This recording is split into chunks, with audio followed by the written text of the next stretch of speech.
De retour en studio, il est temps pour nous de recevoir nos invités, la direction commerciale et marketing. Monsieur Ouattara Bakary est avec nous. Oui. Monsieur, bonjour. Bonjour madame. Vous êtes sous-directeur des affaires financières du ministère de l'Éducation nationale, chargé des kits scolaires. C'est cela. Et vous nous parlez d'une cérémonie de lancement officielle? Ce matin, oui. On vous écoute. Alors donc ce matin, nous lançons la cérémonie officielle des kits scolaires. Les kits scolaires sont disponibles. Donc ce matin, au groupe scolaire à Bobo Nord, nous allons organiser sous la présidence et la présence effective de Madame le ministre la cérémonie officielle de lancement. Je voudrais préciser qu'à la même heure, de façon synchronisée, nous lançons les kits scolaires sur toute l'étendue du territoire. Ça veut dire quoi lancer les kits scolaires? Alors donc, vous voyez, un kit scolaire est constitué d'un certain nombre de FONGIP, du CP1 au CM2. C'est dans le cadre de la politique de la gratuité de l'école que l'État a initié une telle politique publique. Alors donc, pour le signifier à nos partenaires qui sont les parents d'élèves, il y a une cérémonie officielle pour dire que les kits sont désormais disponibles dans nos différentes directions régionales et symboliquement, nous faisons le lancement aujourd'hui. On peut voir vous pouvez nous les montrer également? Oui. Alors. Voilà, je veux dire que les kits sont en fonction des niveaux d'études. Crayon de couleur, de la craie, ardoise. C'est cela. Tout, cahier. D'accord. Donc, ça veut dire quoi? Ça veut dire qu'en fonction des niveaux d'études, vous avez plusieurs éléments qui sont dans cette trousse transparente et qui représentent ce dont l'élève, l'écolier, a besoin. C'est cela. Pendant l'année. C'est cela. Je le précisais tout à l'heure que les kits étaient en fonction. Vous voyez, madame, le kit que vous avez, c'est celui de l'élève de CP1. Il n'est pas aussi consistant que celui de l'élève de CM1, par exemple, que nous avons là. Vous voyez, parce qu'au CM1, il y a encore, les éléments constitutifs sont un peu plus nombreux. Alors donc, lui, il a droit à un sac, un cartable. C'est pourquoi nous venons pour les présenter aux parents d'élèves, qui sont nos premiers partenaires, aux bénéficiaires finaux, que sont les enfants, pour dire que les kits sont disponibles. Donc, il y a pas dans de le raison sac, de il y a oui. l'essentiel. Oui, dans effectivement nos cartables.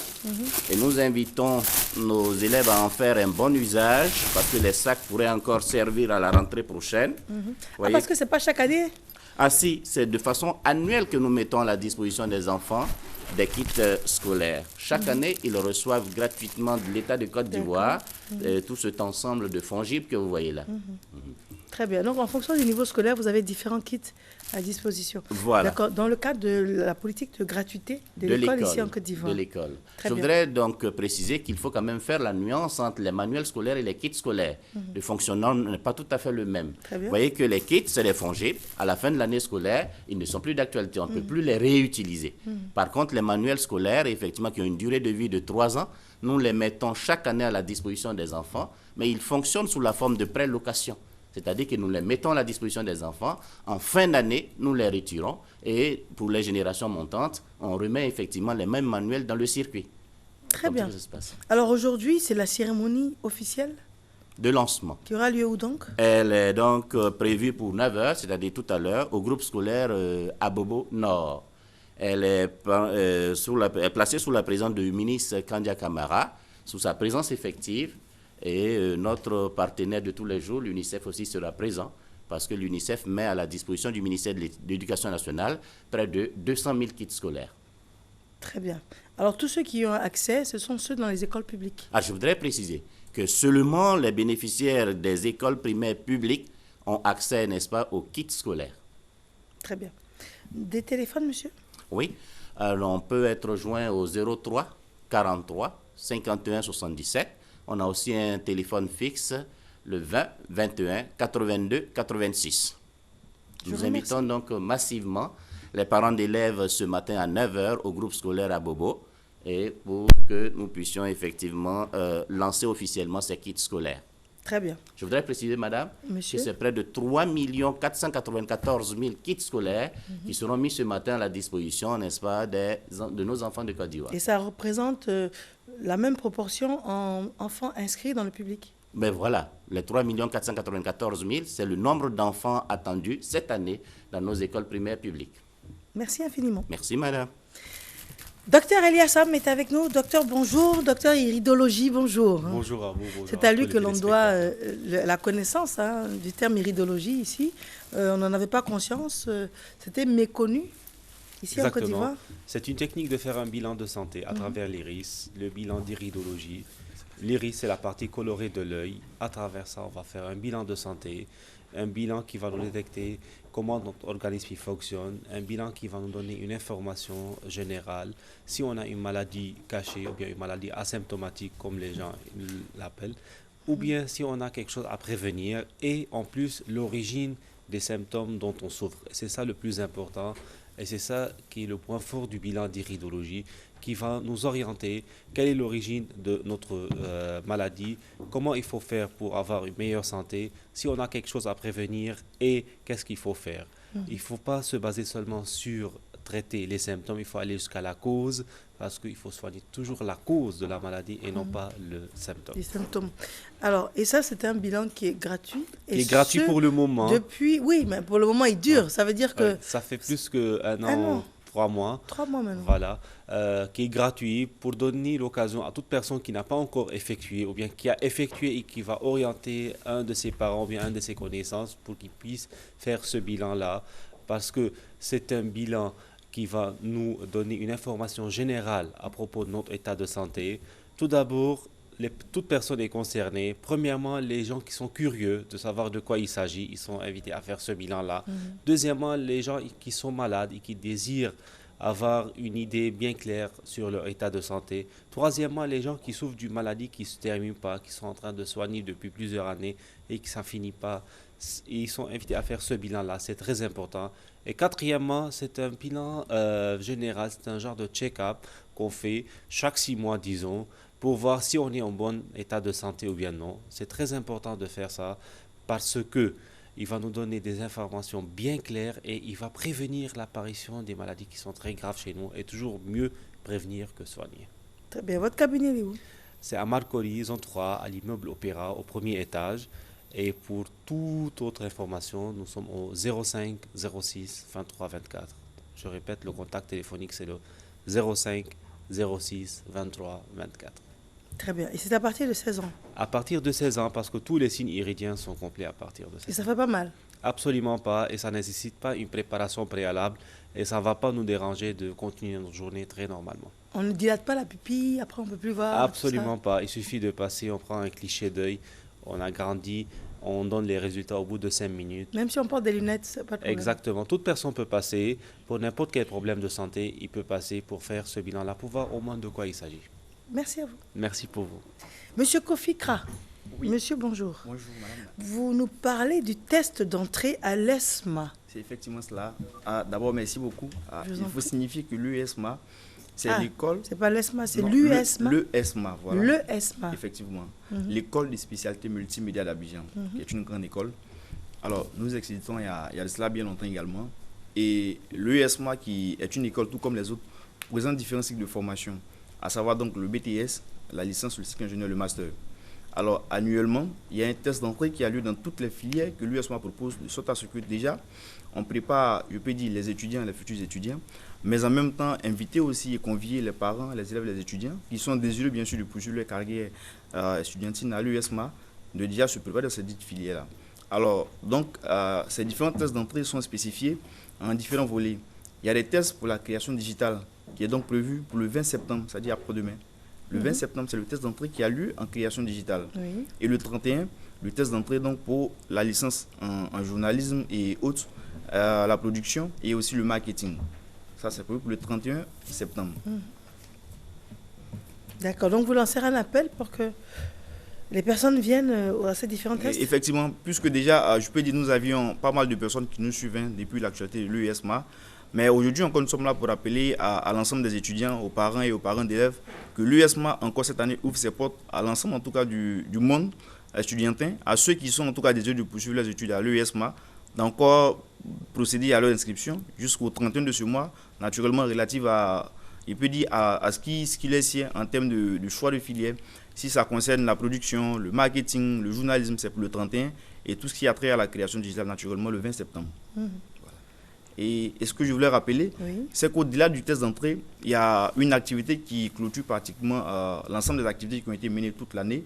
Et donc, c'est prévu pour ces 16 et 17, c'est-à-dire que le vendredi et le samedi de ce mois, c'est-à-dire après-demain, un cocktail auquel tous les étudiants, les élèves et les parents d'élèves également sont conviés. C'est une journée carrée, si je peux le dire ainsi, mais une journée au cours de laquelle, sinon que 2 journées au cours desquelles on va présenter pratiquement le plateau technique de l'UESMA, les filières de formation, les débouchés, l'ensemble, en tout cas, de tout ce qui se passe à l'UESMA. Des téléphones, monsieur? Le 22 47 17 12. 22 47 17 12 et le 47 04 76 02. Le 47 04 76 02. Monsieur Kofi Kra, je vous remercie. Vous le remercie. Madame Tano Florence est avec nous. Madame, bonjour. Bonjour, Marie. Vous nous parlez de la réunion de rentrée scolaire du ministère de l'Enseignement technique et professionnel. C'est ça, exact. Alors, je vous remercie. Je voudrais saluer toute la communauté ivoirienne pour dire que le ministère de l'Enseignement technique et de la formation professionnelle fait sa rentrée scolaire le 19 septembre prochain. Ça veut dire quoi, faire sa rentrée scolaire? Je vais dire, l'Éducation nationale a fait la rentrée depuis hier et notre ordre d'enseignement fait sa rentrée le 19 septembre. À cet effet, donc, nous organisons la rentrée solennelle, une réunion de rentrée solennelle à Bouaké. C'est à cette rentrée solennelle-là que nous allons parler avec tous nos partenaires, tous les collaborateurs du ministre Paul Kofi pour nous mettre en ordre de bataille pour réussir notre année scolaire. Alors, c'est demain 15 septembre à Bouaké. Nous déplaçons notre réunion de rentrée solennelle traditionnelle qui a lieu à Abidjan. Cette année, avec le ministre Paul Kofi, la réunion aura lieu à Bouaké, au lycée technique de Bouaké. Et donc là, nous invitons tous nos partenaires, ceux de la CGC, toutes les ambassades qui ont déjà reçu leur courrier, tous les ministères que nous avons invités pour nous rejoindre à Bouaké, au lycée technique demain matin, pour que nous puissions faire cette réunion de rentrée solennelle ensemble. Alors, rentrée solennelle, ministère de l'enseignement technique et professionnel, oui. C'est ce ministère qui explique que dorénavant, il y a une certaine homogénéisation dans la tenue scolaire. Merci Mariam. C'est une des innovations. Je suis contente que vous l'abordiez. C'est une des innovations que le nouveau ministre veut mettre dans notre ordre d'enseignement. Parce qu'on a remarqué, nous aussi d'ailleurs, on le voyait, mais il fallait quelqu'un pour porter le chapeau et donc c'est lui qui nous amène vers cette innovation pour montrer que nous sommes dans un ordre d'enseignement, il faut de la rigueur, il faut un certain ordre, vous comprenez? Très bien. Et en regardant l'éducation nationale qui a sa tenue depuis des lustres, vous comprenez, il était bon nous aussi qu'on commence à mettre nos enfants dans une certaine discipline parce qu'il nous a fait comprendre que la tenue aussi montre la discipline que nous avons. La tenue aussi montre la morale que nous développons, montre nos valeurs. C'est pour cela que ces futurs leaders qui vont entrer dans les différents métiers doivent déjà montrer par leur tenue qu'ils sont bien éduqués, qu'ils sont bien formés. Et donc au cours de cette rentrée aussi, je voudrais dire que la tenue, on la connaît depuis un moment, ça passe à la télé. Les couleurs ont changé. Le privé comme le public dans notre ordre d'enseignement sera dans cette tenue. Bleu nuit et du blanc en haut. Quand vous êtes dans le secondaire pour préparer le BT, mais si vous êtes dans le BTS, bleu nuit toujours, mais en chemise blanche, manche longue, avec un blazer. D'accord. Voilà. Très bien. D'accord. Alors, quel est votre mot de fin, madame, et puis un téléphone? D'accord, je vous remercie. Je voudrais dire donc à tous nos amis, à tous nos partenaires qui ont reçu toutes nos invitations, d'être demain avec nous, de nous accompagner demain au cours de cette réunion de rentrée solennelle qui aura lieu à Bouaké. Nous les attendons et on souhaite une très très bonne année à tous nos élèves, à tous nos apprenants pour que 2015, 2016, 2017 soit une rentrée scolaire formidable pour nous cette année.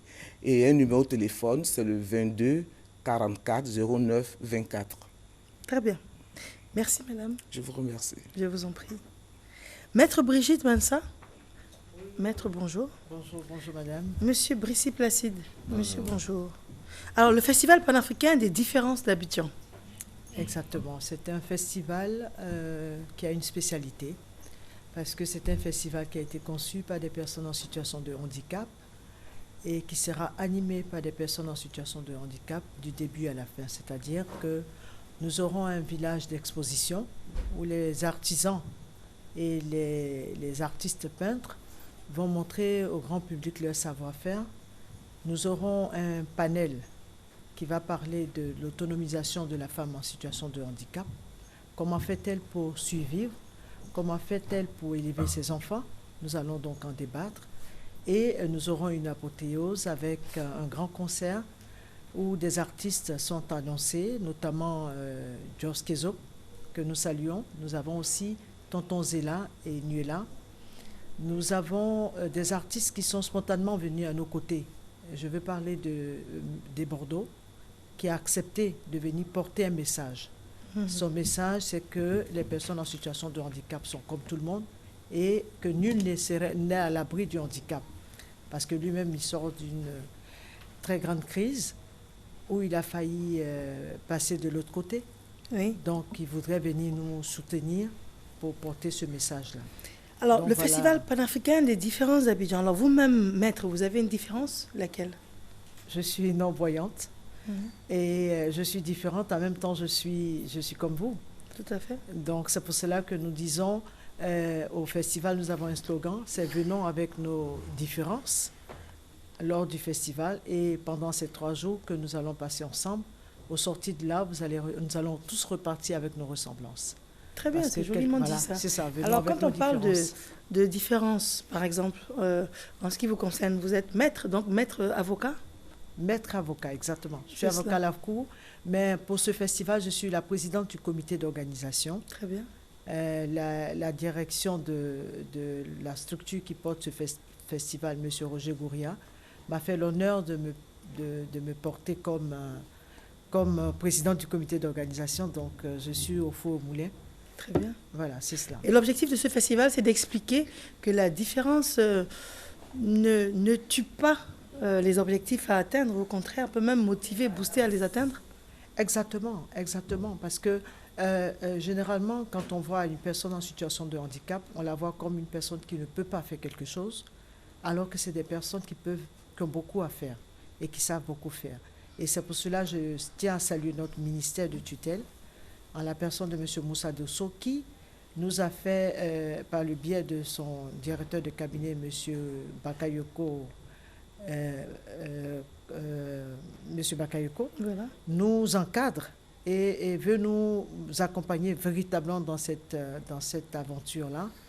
Il y a aussi le ministère du Tourisme qui est venu à nos côtés, ainsi que le ministère de la Culture. Donc, comme vous le voyez, ces ministères-là sont à nos côtés pour dire à la population entière que nous sommes tous pareils, même si nous avons des différences, nous avons aussi des ressemblances. Alors, qui est-ce que vous interpellez? Qui vous souhaitez voir? Des personnes qui ont des différences et puis qui vont se joindre à vous? Ou bien le grand public pour lui ouvrir les yeux sur la simplicité de la vie et la ressemblance? Les deux à la fois. Nous voulons inviter le grand public parce que l'objectif premier de ce festival, c'est de faire évoluer le reflet du regard que la société porte sur les personnes en situation de handicap. Donc le grand public est invité, mais nous voulons aussi par la même occasion toucher nos frères en situation de handicap pour leur demander de sortir de la léthargie. Parce qu'on a tendance à se recoqueviller sur nous-mêmes du fait du regard de l'autre, de sorte que nous ne mettons pas suffisamment en valeur nos talents. Donc on veut les inviter nos frères en situation de handicap à venir entreprendre. Et donc, la structure qui nous accompagne est là, l'agence conseil est là. Je pense que je vais passer la parole aussi à M. Bouissi. D'accord, nous sommes déjà au terme de l'entretien. M. Voilà. Bouissi Placide, allez-y. Voilà, je représente Pillon-sur-Rue, agence conseil en communication et marketing, qui a été approché par le cabinet UAD pour accompagner dans l'organisation pratique du Festival panafricain des différences d'Abidjan. Très bien. Voilà, il faut dire que ce choix a été motivé par le caractère inédit de cette entreprise. Voilà, nous invitons par la même occasion la population à sortir massivement, participer à cet événement. Voilà. D'accord. Et la RTI est vivement invitée. La RTI est partenaire. Très bien. C'est très important de le souligner. La RTI aussi est parmi les structures qui nous ont fait confiance. Elle est partenaire et je sais que la RTI sera sur l'événement. Et vous en particulier, vous avez une invitation spéciale. Très bien. Des téléphones, maître? Monsieur? Oui, M. Bouissi. D'accord. Le téléphone, le 07 07 39 65 22 42 07 65. On peut reprendre, s'il vous plaît? 07 07 39 65 22 42 07 65. Merci infiniment et plein de succès. On rappelle les dates? Les 15, 16 et 17 septembre 2016. Où donc? Complexe de Jackson de Yopougon. Très bien. Au complexe de Yopougon, que nous invitons vivement la population à venir nous soutenir et c'est une fête que nous voulons partager avec nos frères. Donc, nous invitons tout le monde à venir à ce festival-là. Je vous remercie infiniment. C'est nous qui vous remercions. Je vous en prie. Au revoir. Vous le savez parce que vous nous suivez bien évidemment depuis le début de cette matinale. Nous recevons 2 artistes dans le cadre des invités de la matinale. Il s'agit de Mamaté et de Julie Chigué. Elles nous rejoignent pour cette dernière ligne droite, mais juste après cette transition.